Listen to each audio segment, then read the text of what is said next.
Praise the Lord. நாள் 127 தியான பகுதி 1 சாமுவேல் 20ஆம் அதிகாரம் மற்றும் 21ஆம் அதிகாரம்.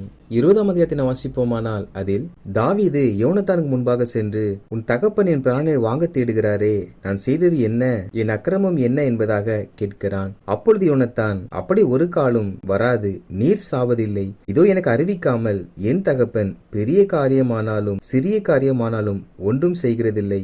இந்த காரியத்தை என் தகப்பன் எனக்கு மறைப்பானேன், அப்படி இருக்க மாட்டாது என்பதாக யோனத்தான் சொல்லுகிறார். அதாவது சவுல் எதை செய்தாலும் அது தன் குமாரனாகிய யோனத்தானுக்கு அறிவித்துதான் செய்வாராம். சிறியதொரு காரியமா இருந்தாலும் அல்லது பெரிய ஒரு காரியமா இருந்தாலும் யோனத்தானுக்கு அறிவிக்காமல் சவுல் எது ஒன்றையும் செய்ய மாட்டாராம். இதில் சவுலும் யோனத்தாரும் யார் என்றால் தகப்பன் மகனாகும். இந்த காலத்தில் கணவன் மனைவிகளே ஒளிவு மறைவோடுதான் வாழ்கிறார்கள். ஆனால் அந்த காலத்தில் தகப்பனும் மகனும் ஒளிவு மறைவின்றி தகப்பன் எதை செய்தாலும் மகனுக்கு அறிவித்து நல்ல ஒரு உறவுக்குள்ளாக அவர்கள் இருந்தார்கள். இப்படி தேவ பிள்ளைகளாகிய நாம் ஒளிவு மறைவு இன்றி வாழ்கிறவர்களாய் காணப்பட வேண்டும். தாவீதோ, நீர் எனக்கு சிநேகிதனாய் இருக்கிறபடியினால் உங்களுடைய தகப்பன் அதை உமக்கு மறைப்பார் என்பதாக சொல்லுகிறார். யோனத்தான், உமது மன விருப்பம் இன்னதென்று சொல்லும், அதன்படி உமக்கு செய்வேன் என்பதாக சொல்ல, தாவீது, நாளை அமாவாசை இருப்பதினால் நான் ராஜாவோடு பந்திருந்து சாப்பிட வேண்டியதா இருக்கும். ஆனால் நான் 3 நாள் சாயங்காலம் மட்டும் வெளியிலே ஒளிந்திருக்கும்படி எனக்கு உத்தரவு கொடும். உடைய தகப்பன் என்னை குறித்து விசாரித்தால் நான் பெத்லகேமுக்கு என் குடும்பத்தாரோடு கூட பலியிட சென்றேன் என்பதாக அவரிடத்தில் சொல்லும். அவர் நல்லது என்றால் உம்முடைய அடியானுக்கு சமாதானம் இருக்கும். அவருக்கு எரிச்சல் உண்டானால் அவராலே பொல்லாப்பு தீர்மானிக்கப்பட்டிருக்கிறது என்பதாக அறிந்து கொள்வீர் என்பதாக தாவீது யோனத்தான் இடத்தில் சொல்லுகிறார். அமாவாசை தோறும் தாவீது சவுலோடு கூட பந்திருந்து சாப்பிட வேண்டிய நேரம். தாவீது இல்லாதது நிமித்தமாக சவுல் நிச்சயமாய் விசாரிப்பான். அப்பொழுது தாவீது தன் ஊருக்கு சென்றிருக்கார் என்றது கேள்விப்பட்டவுடன் சவுல் அதை குறித்து எது ஒன்றும் பேசாவிட்டால் சவுல் தாவீதின் மேல் பகை இல்லாதிருக்கிறார். சவுலோ எரிச்சல் அடைவார் என்றால் தாவீதின் மேல் அவர் இன்னும் பகையாய் தாவீதை கொலை செய்ய வேண்டும் என்ற நோக்கத்தோடு இருக்கிறார் என்பதாக அர்த்தம் என்று தாவீது யோனத்தானுக்கு சொல்லுகிறார். அப்பொழுது யோனத்தான், என் தகப்பனால் உனக்கு பொல்லாப்பு வரும் என்று அறிந்தால் நிச்சயமாக உனக்கு அறிவிப்பேன் என்பதாக சொல்லி, நாளை மறுநாள் என் தகப்பனாரை குறித்து அறிந்து கொண்டு அதை உம்மிடத்தில் சொல்லி, என் தகப்பனார் உம்மேல் கோபமா இருப்பார் என்றால் உன்னை சமாதானத்தோடு போகும்படி அனுப்பிவிடுவேன். கர்த்தரின் தகப்பனோடு இருந்தது போல உம்மோடும் இருப்பாராக என்பதாக சொல்லுகிறார். அதில் யோனத்தான் கர்த்தரின் தகப்பனோடு இருக்கிறது போல என்று சொல்லாமல் இருந்தது போல என்பதாக சொல்லுகிறார். சவுல் இன்னும் மரிக்கவில்லை, உயிரோடுதான் இருக்கிறார். ஆனால் சவுலோடு கர்த்தர் இருந்தாராம். அப்படி என்றால் முன்பு இருந்தார், இப்பொழுது இல்லை என்பதே அதன் அர்த்தம். சவுலை விட்டு கர்த்தர் விலகினது யோனத்தானுக்கும் தெரிந்திருக்கிறது. நம் குடும்பத்தில் யார் தேவனோடு இருக்கிறார்கள், யார் தேவனோடு விலகி இருக்கிறார் என்பதை அறிந்து கொள்ளுகிற ஒரு ஞானம் நமக்கு மிக அவசியம். நம் குடும்பத்தில் யாரெல்லாம் தேவனை விட்டு விலகி இருக்கிறார்களோ அவள் தேவனோடு கிட்டி சேரும்படிக்காக நாம் ஆலோசனை கொடுத்து கேட்காதவர்களுக்காக ஜெபித்து நம் குடும்பத்தை நாம் கர்த்தருடைய ஐக்கியத்திற்குள்ளாக தக்க வைத்துக் கொள்ள வேண்டும். மேலும் யோனத்தான் 3ஆம் நாளிலே தாவீதை ஒரு இடத்தில் ஒளிந்திருக்க சொல்லவும், யோனத்தான் வரும்பொழுது ஒரு அம்பை எய்து ஒரு சிறு பிள்ளையாண்டானை அதை போய் எடுத்து வரும்படி சொல்லுவாராம். அப்பொழுது அம்புகள் உனக்கு இப்புறத்திலே இருக்கிறது என்று நான் அந்த பிள்ளையாண்டனிடத்தில் சொன்னால் உமக்கு சமாதானம் இருக்கும். அதே சமயத்தில் அம்புகள் உனக்கு அப்புறத்தில் கிடக்கிறது என்று சொல்வேனானால் நீர் போய்விடும், உமக்கு பொல்லாப்பு நேரிடும் என்பதாக யோனத்தான் அடையாளமாக சொல்லுகிறார். அப்படியே அமாவாசை அன்று சவுல் போஜனம் பண்ணியிருந்தார். தாவீது இருந்த இடம் காலியா இருந்தது. தாவீது ஏதாகிலும் தீட்டா இருப்பான், எனவே வரவில்லை என்பதாக சவுல் நினைத்து ஒன்றும் சொல்லவில்லை. மறுநாளிலும் தாவீது இருந்த இடம் காலியா இருந்தது. அப்பொழுது சவுல், ஈசாயின் மகன் வராதே போனது என்ன என்பதாக கேட்க, யோனத்தான் அவன் பெத்லகேம் மட்டும் போயிருக்கிறார் என்பதாக சொன்னான்.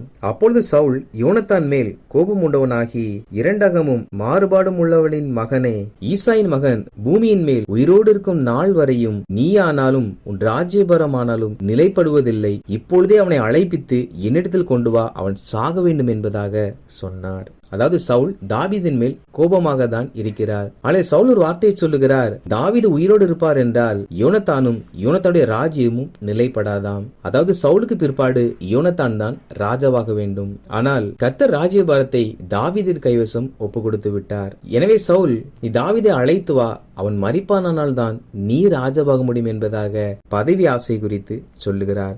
யோனத்தானோ தன்னுடைய ஸ்தானம் தாவீது கிடைக்க போகிறது என்பதை குறித்து பொறாமைப்படாமல் அவன் ஏன் சாக வேண்டும் என்பதாக சவுலோடு கூட வாக்குவாதம் செய்கிறார். சவுலோ யோனத்தான் மேல் ஈட்டியை எறிந்தான். எனவே யோனத்தான் கோபமாய் பந்தியை விட்டு எழுந்து மறுநாள் காலமே தாவீதில் குறித்து சொன்ன அந்த இடத்தில் சென்று அம்பை எய்து அந்த பிள்ளையாடனை நோக்கி, அம்பு உனக்கு அப்பாலே இருக்கிறதல்லவா என்பதாக சொல்லி பின்பு அந்த பிள்ளையாடனை அனுப்பிவிடுகிறான்.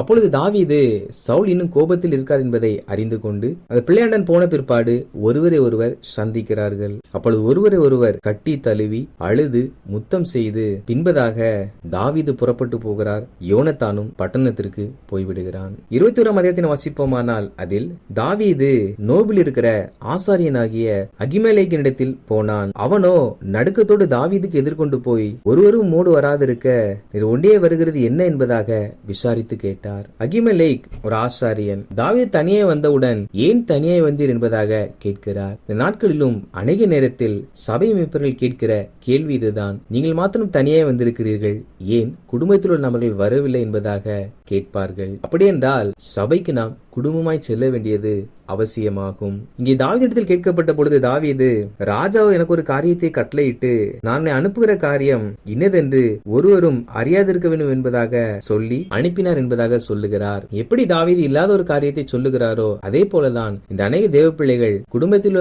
ஏன் சபைக்கு வரவில்லை என்று கேட்டால் அதற்கு இல்லாத பொல்லாத பொய் சாக்கு போக்குகளை சொல்லுகிறார்கள். மேலும் தாவீது, உம்முடைய கையில் இருக்கிறது என்ன? 5 அப்பமாகிலும் என்னவாகிலும் இருக்கிறதை என் கையிலே கொண்டு வரும் என்பதாக அகிமெலேக்கிடத்தில் கேட்கிறார். அப்பொழுது அவர், பரிசுத்தம் அப்பம் இருக்கிறதே ஒழிய சாதாரண அப்பம் என் கையில் இல்லை, வாலிபர் ஸ்திரீகளோடே மாத்திரம் சேராதிருந்தால் கொடுப்பேன் என்றான். பின்பு அந்த அப்பமானது தாவீதுக்கு கொடுக்கப்பட்டது. அப்பொழுது தாவீது, இங்கே உடைய வசத்தில் ஒரு ஈட்டி ஆனாலும் பட்டயமானாலும் இல்லையா? ராஜாவின் காரியம் அவசரமானபடியினால் என் பட்டயத்தை ஆகிலும் என் ஆயுதங்களை ஆகிலும் நான் எடுத்துக்கொண்டு வரவில்லை என்பதாக சொல்லுகிறான். இங்கே தாவீது தேவாலயத்துக்கு சென்றிருக்கிறார், ஆனால் கரத்தில் பட்டயம் இல்லை. பட்டயம் என்பது வேதாகமத்தை காண்பிக்கிறது.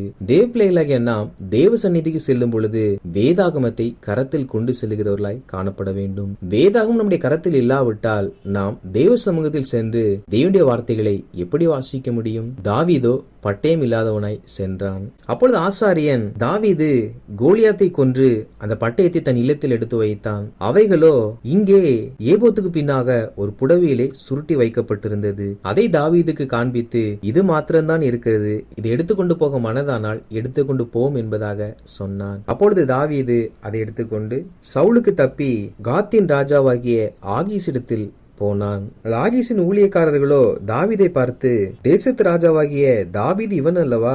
சவுல் கொன்றது 1000, தாவீது கொன்றது 10,000 என்று இவனை குறித்தல்லவா ஆடல் பாடலோடு கொண்டாடினார்கள் என்பதாக தாவீதை குறித்து அறிவித்தார்கள். தாவீது தஞ்சமடையும்படி அங்கே சென்றிருக்கிறார். ஆனால் தாவீதுடைய புகழ் புறதேசத்திலும் போயிருக்கிறது. இந்த வார்த்தைகளை கேட்ட பொழுது தாவீது பயந்து அவள் முன்பாக தன் முகத்தை வேறுபடுத்தி வாசல் கதவுகளை கீறி கொண்டு தன் வாயிலிருந்து நுரைய வர பண்ணி பைத்தியத்தை போல நடந்து கொண்டான். அப்பொழுது ஆகீஸ் ராஜா, இவரை நீங்கள் என்னிடத்தில் கொண்டு வந்தது என்ன? எனக்கு முன்பாக நீங்கள் இவனை கொண்டு வருகிறதற்கு பைத்தியக்காரர் எனக்கு குறைவா இருக்கிறார்களோ என்பதாக சொன்னார். அதாவது தாவீது தன் ஜீவனை காப்பாற்றிக் கொள்ள பைத்தியத்தை போல் நடிக்கும் பொழுது இந்த ராஜா பைத்தியக்காரர்கள் எனக்கு குறைவா இருக்கிறார்கள் என்பதாக சொன்னார். அப்படி என்றால் அவர் தன்னை சூழ இருக்கிற தன் ஊழியக்காரர்கள் அநேகர் பைத்தியத்தை போலவே நடந்து கொள்ளுகிறார் என்பதாக சொன்னார். அப்படி என்றால் ஆகீஸோடு கூட இருந்தவர்களில் அநேகர் ஞானம் இல்லாமல் புத்தி இல்லாமல் செயல்பட்டார்கள். தேவ பிள்ளைகளாகிய நாம் புத்தி இல்லாமல் செயல்படுவோம் என்றால் நம்மை பார்க்கிறவர்கள் அறிவில்லாதவர்கள் என்றுதான் கூறுவார்கள். தேவ பிள்ளைகளாகிய நாமோ எல்லாவற்றிலும் ஞானமுள்ளவர்களாய் நடந்து கொள்ள வேண்டும். இங்கே தாவீது அவர்கள் நம்மை யார் என்று அறிந்தார்கள் என்று அறிந்தவுடன் தன்னை ஒரு பைத்தியத்தை போல மாற்றி ஞானமாய் நடந்து ஆகீசிடத்திலிருந்து தப்பிக்கொண்டான். வாசித்த இந்த அதிகாரிகளின்படி கர்த்தருடைய ஜனங்களாகிய நாம் சவுல் யோனத்தானை போல ஒளிவு மறைவில்லாத ஒரு வாழ்க்கையை நாம் வாழ்ந்து நம் குடும்பத்தில் யாரெல்லாம் கர்த்தரை விட்டு விலகுகிறார்களோ அவர்களை மீண்டும் கர்த்தரோடு இணைக்க நாம் பிரயாசப்பட்டு நம்முடைய ஸ்தானம் இன்னொருக்கு கொடுக்கப்பட்டது என்று நாம் எந்த ஒரு நபர் மேலும் பொறாமைப்படாமல் நம்முடைய ஸ்தானம் இன்னொருக்கு கொடுக்கப்பட்டால் அவர்களை மனதார வாழ்த்தி சபைக்கு குடும்பமாய் சென்று நம் குடும்ப நபர்கள் சபைக்கு வரவில்லை என்பதற்காக நாம் கர்த்தரை ஆராதித்து வந்து அந்த சமயத்திலே சாக்கு போக்குகளையும் பொய்களையும் சொல்லாமல் குடும்பத்தில் உள்ள அனைவரும் சபைக்கு வர பிரயாசப்பட்டு சபைக்கு வேதாகமத்தோடு கூட செல்வோம். அப்பொழுது ஆண்டவராய் கர்த்தர் வேத வசனத்தின் மூலமாய் நம் நடக்க வேண்டிய பாதைகளை காண்பிப்பார். ஞானமாய் நடந்து கொள்ளுவோம். ஆகிஸ் போன்ற பிசாசனுடைய அதிகாரங்களுக்கு தப்பிக்கொள்ளுவோம். கர்த்தர் தாமே அப்படிப்பட்ட வெளிப்பாடுகளை கொடுத்து நம்மை வழிநடத்துவாராக. ஆமேன்.